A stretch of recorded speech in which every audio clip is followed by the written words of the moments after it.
자, 국선 변호인으로 박근혜는 재판을 하지 않을 거예요. 하지 않으니까 이제 국선 변호인을 핑계 삼아서 이제 완전 재판 보이콧으로 들어간 거거든요. 예. 근데 인권 침해도 마찬가지예요. 인권 침해도 마찬가지라는 게 무슨 의미냐면 감옥이라는 곳이 잘 생각해 보면 놀러 간 게 아니잖아. 그렇죠. 우리나라가 사실상 사형제 폐지 국가라고 하지만 인간에게 있어 가장 큰 형벌은 묶어두는 거예요. 가둬두는 거라고. 신체를 구속하는 네. 거죠. 예. 개인이 마음껏 못 돌아다니게 그만큼 죄를 지었으니까. 이 감옥 자체가 사실은 인권 침해의 요소가 있는 거예요. 세상의 모든 감옥은. 그렇죠. 예. 근데 네가 잘못한 만큼의 벌을 받아라고 가둬두는 거거든. 그래서 뭐 야수님이 지난 방송에서는 뭐 매트리스를 바꿔줘야 된다. 이 양반이 진짜. 그래서 내가 생각한 게 있어. 우리 집에 예. 전기 열선이 들어오는 락걸크 침대가 있어. 그거를 넣어줄까요? 여기 이왕이면 전국적으로 침대로 다 바꿨으면 좋겠어. 인권을 박근혜만 챙겨줄 게 아니라. 지금 일반 재수의 10배? 예산 15배 정도 되는 넓이를 혼자 쓰고 있잖아요. 수세식 예, 화장실도 예, 쓰고 그렇죠. 있고, 예, 예. TV도 보고 있고, 뭐 그런데도 불구하고 인권 문제인데, 아까 그 우리 권 PD가 인권 침해에, 감옥은 다 인권 침해가 있다 이렇게 얘기하는데, 이게 이제 보는 시각이 좀 있어요. 잠깐만요. 감옥은 원래 인권 침해로 만들어진 공간이잖아요, 사실은. 그러니까 그게 이의가 있다. 왜 그러냐면 어. 공동체를 건강하게 만들고자 하는 약속들을 서로 지켰단 말이에요. 그렇지. 근데 약속을 위반했어. 그렇지. 그것도 박근혜 같은 경우는 수십 개를 위반해버렸어. 아하. 그러면 그것이 인권이냐 아니냐는 또 추후로 깊게 강론으로 논의가 돼야 되는데 적어도 박근혜 형무소를 가는 사회적 약속을 위반한 거잖아. 맞아요. 위반한 거기 때문에 그걸 인권이라고 얘기가 어려우면 인권이라고 얘기하면 전 세계에 전부 다 형무소를 없애야 내 되지. 말이. 그 벌을 받는 거야. 그렇죠. 벌을 받는 네. 거죠. 약속을 파기한 벌. 네. 사회적으로. 종편을 보니까 패널들이 침대 이야기 같은 걸 하고 있어요. 우리랑 수준이 똑같아.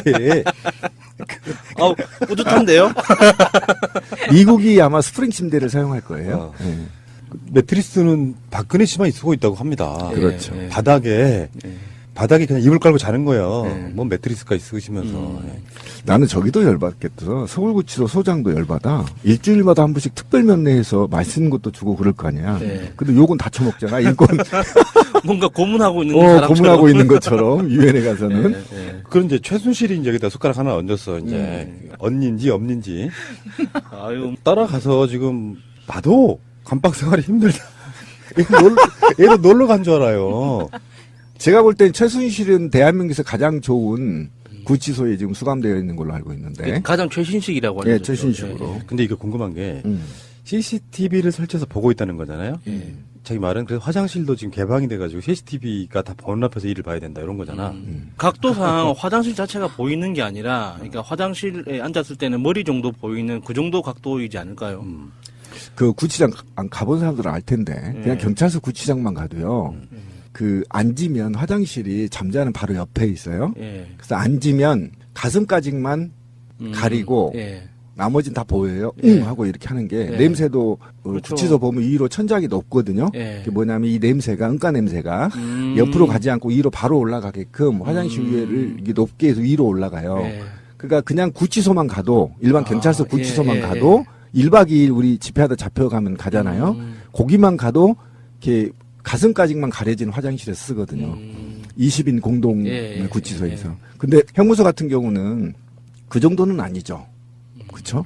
인권이 구치소보다 낫. 요즘 문제 제기하더라고요. 경찰서 구치소가 유치장이라고 하죠. 유치장이 너무 화장실이 문제가 있다 이렇게 제기를 지금 하고 있더라고. 그러니까 그런 부분은 인권적 요소에서 왜 최근에 교도소나 구치소나 이런 데서 인권이 많이 좋아졌다고. 예. 근데 그게 다 이명박근혜 정부에 탄압받던 사람들, 변호사들, 법조인들, 시민단체 이런 분들이 계속해서 운동해가지고 예, 좋아진 예. 거라는 거죠. 그렇죠. 예. 그러니까 예지력이 있다면 그 박근혜와 최순실이 믿는 그 종교에 예지력이 있다면 내가 갈 걸 미리 대비해서 인권 침해적 요소는 다 없애지 않는 한 사실은 자기들이 업보라고 보는 게 맞을 것 그러니까 같고요. 박근혜 변로인이 운동권이 아니어서 운동할지를 몰라요. 그러니까 박근혜 씨가 단식을 하거나 최순실이가 이게 인권 침해가 있다, 잠자리도 불편하다 이렇게 되면 대한민국 모든 죄수들의 인권을 위해서 자기가 그렇죠. 이렇게 예. 해야 이게 국민들이 이 지지를 해주는 건데 예, 예. 지만 잘 예. 해달라는 거 아니에요? 맞습니다. 그러니까 전체의 구치소나 형무소에 침대를 놔달라. 뭐 CCTV를 화장실을 비치지 못하게 해달라. 불을 꺼달라. 이렇게 돼야 이게 이제 싸움이 되는데 결국 주옥순이 혼자 장식하고 말아버렸잖아요. 네. 제도로서의 민주주의가 흔들리고 구타는 일은 이제 없습니다. 민주주의가 밥이고 밥이 민주주의가 되어야 합니다. 파도가 치질 않아. 운동을 안 해봐서 그래. 그러니까 최순실이 나도 깜빵 힘들다고 이야기하는 게 진짜 재밌는 이야기라는 게 이 전국 재소자들한테 설문조사를 해보고 싶어요. 감방 생활 편하십니까? 편안하십니까? 예, 아니요. 조사하면 어떻게 나오겠어요? 최순실이 한 말이 있습니다. 이번에 오늘 재판정에 나와가지고 한 말이 있어요. 구속된 지 1년이 다 돼가는데 한 평 되는 방에서 CCTV를 설치해 감시하고 화장실도 다 열려 있어 감당하기 어려운 시간을 감내하며 재판에 임해왔다. 재판이 더 늦어지면 삶의 의미를 갖기 힘들다. 누가 거기서 삶의 의미를 가지래. 놀러 왔다니까. 그럴 줄 몰랐냐고. 그런 핑계는 안 돼요. 예를 들어서 박근혜보다 더 서열이 높으신 분이 구치소에 인권침해적 요소를 미리 없앴으면 훨씬 좋았을 그런 이야기고요. 쓸데없는 소리고. 문제는 이제 최순실은 아마 친박 단체들에게는 공적일 거예요. 최순실이 박근혜를 망쳐놨다고 생각하는 사람들이 많아요. 그렇죠. 네. 근데 박근혜는 지금 그래서 이번에 사실상 재판을 거부하면서 최순실만 공격했어요. 나 그 여자한테 속았다. 이런 느낌이고. 그리고 나머지 재벌 총수들이나 자기 밑에 있었던 공무원들, 김기춘이야. 이 사람들은 죄가 없다. 이거거든. 그런데 지금 박근혜가 신호탄을 싹 쌓아 올리니까 더군다나 외국에서 이제 CNN까지 우리 대통령이 지금 인권침해 당하는 뉴스가 나왔다까지 이제 상황을 다 만들어 놨어요. 우리들 이야기는 안 들으실 거예요. 팟캐스트의 새날을 듣게끔 해드려야 되는데. 아마 들을 거야. 네. 그래서 이번 주가 정권교체 이후에 토요일 날 말이에요. 친박 단체들 대규모 집회가 이제 열린다는 거예요. 이제 그렇군요. 시작된 거예요. 네. 이게 저는 걱정스러운 게 이게 폭력 집회로 흐르면요. 굉장히 불편해지거든요. 다 잡아 가둘 수도 없잖아요. 가둬야죠. 저희는 가뒀어요. 수뇌부는 가둘 수 있겠지만 이렇게 불법성이 또 발견되면 근데 어쨌든 진보든 극우단체든 요즘 집회가 폭력적 집회는 국민이 용서하지 않습니다. 그거는 엄중한 법에 집행을 해야 되는 것이고. 그러니까 이게 가장 큰 문제인데 지금 어쨌든 박근혜 잔당들이 국회, 정당, 시민사회단체, 언론, 그다음에 경제인 단체들이 아직도 암약하고 있다는 게 가장 큰 문제거든요.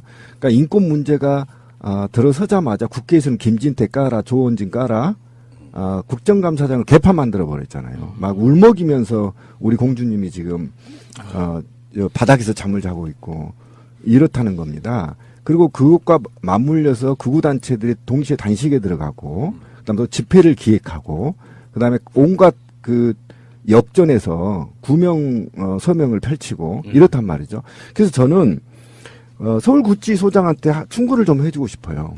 그러니까 법은 만인 앞에 평등해야 되거든요. 그러니까 1인실에 놓으니까 잡생각을 하는 거라 혼자.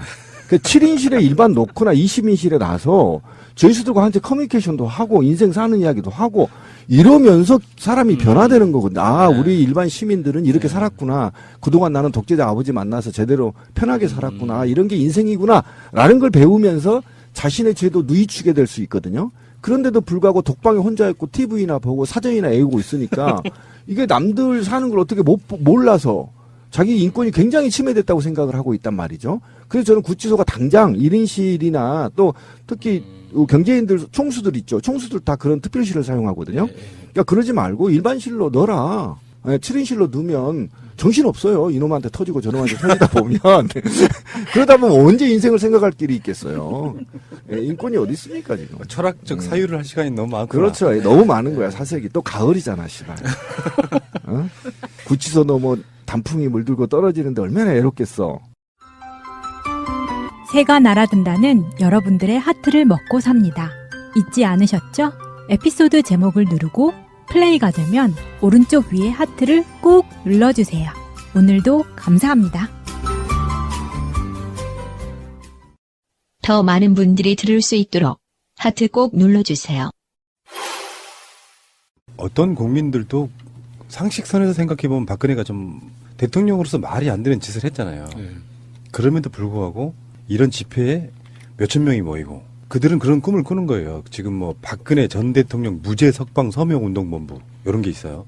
또 급조해서 만들었죠. 저 오늘 창동역에서 또 보고 와서 지금 네. 역겹습니다. 그래서 막 아줌마들이 싸워요. 반대쪽 아줌마들 쩌쩌쩌 치고 이거 치우라고 막 싸우고 지역의 갈등이 굉장히 많아요 지금.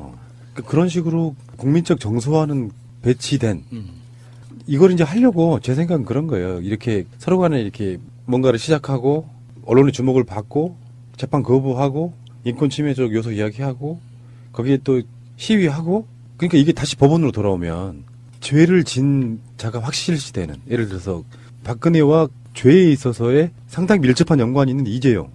이재용한테 뇌물 관련해서는 중형이 떨어진 거예요. 그럼 박근혜한테는 더 중형이 떨어질 수도 있어요. 당연히 그렇죠. 구속 기한 연장이 됐어요. 바로 이거잖아. 예를 들어서 박근혜를 풀어줬다면 구속 기한이 연장이 안 되고 박근혜가 사저로 돌아가서 거기서 있었다면 거의 뭐 내란 선동급 아닐까요? 거의 내란급에 준하는 그 지역 일대가 매일 마비되는 사태가 그렇죠. 있겠죠. 예. 그거예요, 그거. 자기 측근들이나 변호사들은 들락날락거릴 예. 거고. 증거 인멸의 소리가 일단 그래서 있는 예. 거예요. 서로 간에 입도 맞출 수 있고. 그리고 재판부에서 나오라 그러면 안 나가. 똑같아. 예. 그러니까 자기들의 전략은 원래 이러저러한 이유로 안 나갈 가능성도 있었다고 보거든요. 그러면 이제 집에서 대치 상태가 되는. 예. 뭐 여러 가지 조건들을 갖고 있는 거라고 봅니다. 또 친박 그 단체들 쪽에서 그 재판에 출석 못하는 핑계를 만들어 주겠죠. 여러 가지 폭력 사태나 뭐 좀 위압적인 상황을 연출해가지고 그렇게 될 수도 있는 거고. 그런데 우리 촛불도 지금 1주년 돼 가거든요. 얼마 예. 안 남았어요. 예. 그러면 또 필연적으로 1년 전 상황이 재현되지 않을까. 예. 그 이쪽 분들도 촛불 집회 1주년 나가고 또 세월호 관련한 특조위 만들 것을 촉구하는 예. 집회도 나가면서 저쪽에 박근혜 석방 원하는 그 사람들이랑 광화문이나 시청 뭐 청계천 일대에서 또 부딪히지 않을까. 1년 전에 어떤 재판이 되지 않을까 이런 생각해 봅니다. 그래서 박근혜한테 제가 욕을 하는 겁니다. 전직 국가 원수로서 지금도 그거잖아요. 마지막 재판장에서 최후 진술처럼 한 게 난 잘못한 게 없다. 나는 정치보복 당하고 있다. 하지만 내가 다 안고 가겠다. 뭐 이런 그러니까 이게 좀 냉철하게 봐야 되는데요. 저는 유영하 이하 변호인단의 농락에 박근혜 최순실이 당하고 있다. 저는 이거를 지울 수가 없는데요. 법을 전공한 법률가가 지금 이 냉혹한 박근혜 현실을 돌파하기 위해서는 우리가 말하는 법정 흥정이 있어야 되거든요. 인정할 건 인정하고 사과할 건 사과하고 그리고 나서 전직 대통령으로서의 애우를 통해서 사면이 이제 될 거 아닙니까? 솔직히 대한민국 정서상 그렇게 한다고 한다면 적어도 이거를 현 법무부나 또는 조사기관들하고 상당히 협조를 해서 그리고 이 수많은 오랫동안의 재판 과정에서 굉장히 적극적이었고 반성의 여지가 있기 때문에 어느 정도 사회적 여론을 형성할 수 있거든요. 그런데 이런 식으로 안하무인이었거든요. 볼펜 세우기를 하거나 나오질 않거나 또는 졸거나 한마디를 안 했어요. 지금까지 재판을 일주일에 4번 하는데. 그런데 지금 투쟁 선포식은 발언을 했단 말이에요. 더 이상 재판 못 받겠다. 정치 보복이다 선언하고 그렇게 동시에 이제 사회를 선동하는 거잖아요. 이게 박근혜 머리에서 나오지 않았을 거라는 거예요. 저는 100% 하는데 이용화 머리에서 나왔을 것 같은데 이제 변호인까지 다 전면 사퇴했거든요. 그럼 투쟁에 돌입한다는 얘기잖아요. 그럼 투쟁의 명분이 있는가라는 얘기인데 이 투쟁의 명분은 키워드가 하나예요. 정치 보복.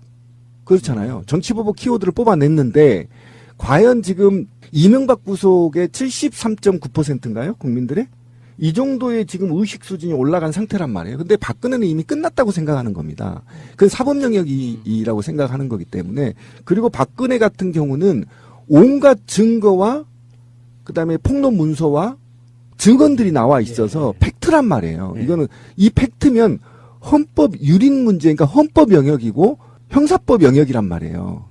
이건 정치 영역이 아니라고. 그럼 만약에 박근혜 구속과 이명박의 구속을 정치 보복이라고 치부해버린다면 대한민국의 모든 죄수는 풀어줘야 돼요. 맞습니다. 네, 정치 영역이 아니면 대한민국의 모든 죄수자가 정치 보복이라고 설명할 수 있어야 돼요. 이 나라 이 저식인들이. 그런데 그렇지 못한다고 한다면 이건 정치 보복이 아니라는 거거든요. 그러면 정치 보복을 선언하고 전면 투쟁에 나서겠다고 나섰어요.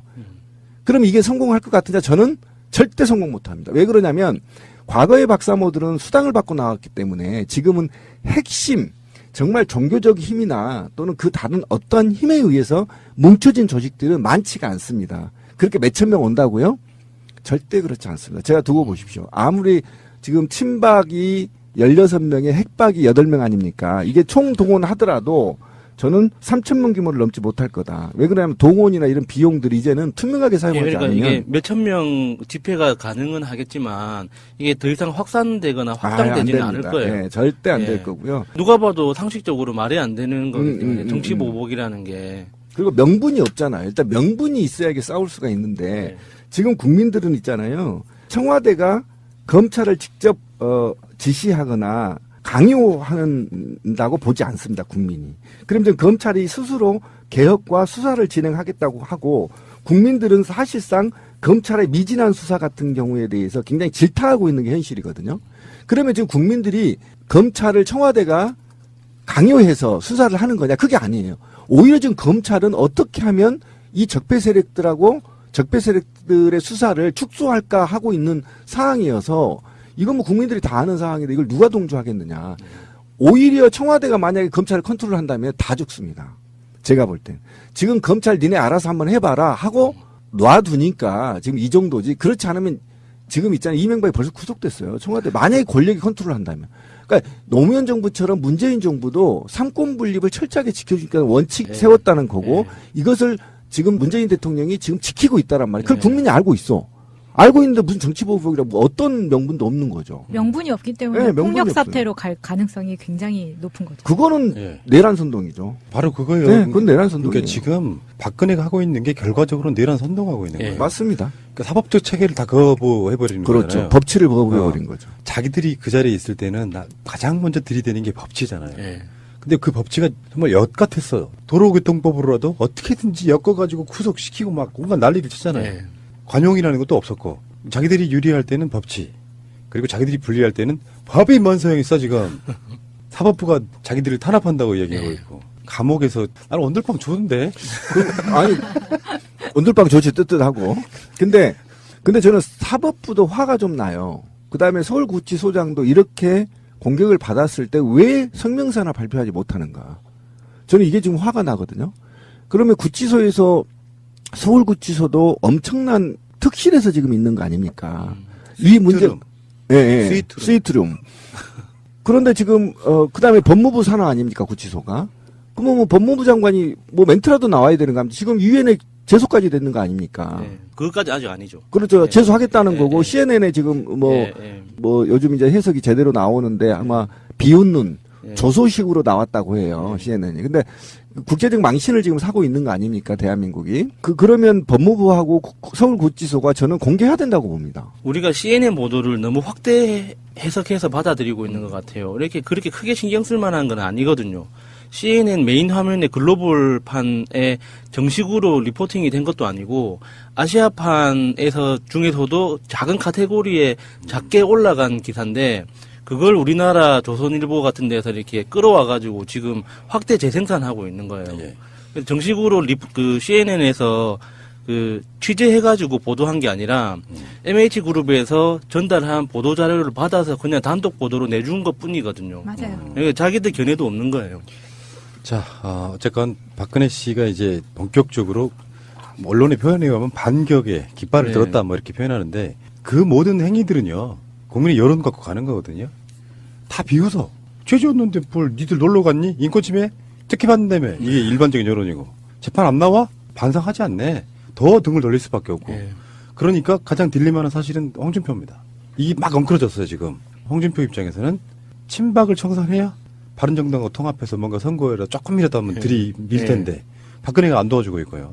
아무튼 굉장히 힘들 거라는 생각이 들고